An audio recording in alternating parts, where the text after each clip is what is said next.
hospital in Oregon, our mother was alert enough to ask us to bring in her jewelry. She told us she had picked out what she wanted us to have. In my mother's office was a handwritten ledger on lined notebook paper detailing the $72,000 in medical debt she and my father owed to the hospital, to a cardiologist, and to the ambulance company. The oil company's $2,400 check barely made a dent. 3 months after she learned of her inheritance in North Dakota, my mother died. The night of her death, I sat on the floor of my cold apartment in Washington, D.C., the phone pressed to my ear as my father shared the news. My mother's caregivers, experienced with such transitions, could tell from the way she was breathing that the end was near. They urged my father to stay instead of going home for the night. My father wept as he described my mother's last few breaths. It was the first time I had ever heard him cry. My grief came wrapped in guilt. I should have been there at the end. I knew it was the loneliest my father had ever been.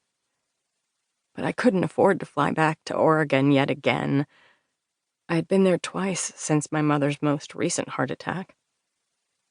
Shortly after the excitement of President Barack Obama's inauguration, the executives at the media company where I worked laid off hundreds of my colleagues across the country, and they cut my pay by more than $350 per month. I tried not to think too much about the collision course of my reality. I worked for a floundering newspaper chain crippled by the recession, and I rented a too expensive Washington, D.C. apartment. Until that point, my life had seemed to be on a steadily upward trajectory. One job always led to another, better paying, more prestigious one. But in 2009, I was never sure whether my rent check would clear. Until one day, it didn't. I barely had money to get my hair cut anymore, let alone afford the honey-colored highlights that made me a little brighter, a little blonder. The night of my mother's death, I pressed my back into the vertical lines of the radiator, trying to offset the hollowed-out feeling in my belly with warmth and some sort of sharp physical sensation. The nubs of the carpet pressed into my bottom. I could see all the dog hair under my bed. I put on a favorite black turtleneck and kept it on for several days. It was a warm cashmere cocoon that insulated me from the assault of a cold March and the ache of loss deep in my gut. The next day, I wrote my mother's obituary. Never had my words mattered more.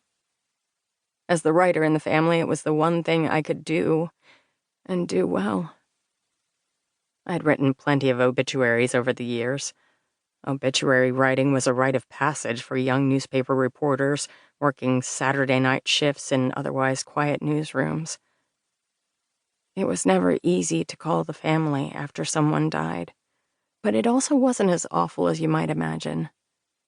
I began the calls by bluffing my way into their lives a little, my voice warm without being phony.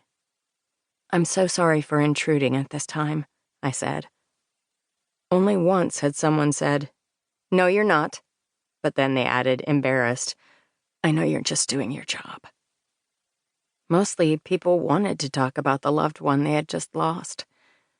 Often they told extraordinary stories, even about the most ordinary lives.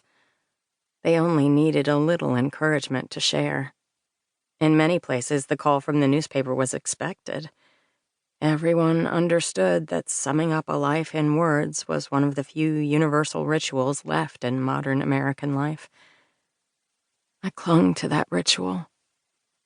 I sat on my tan velvet sofa with my laptop, wearing my favorite wide-legged sweatpants, my soft turtleneck, and the hammered gold hoop earrings I pilfered.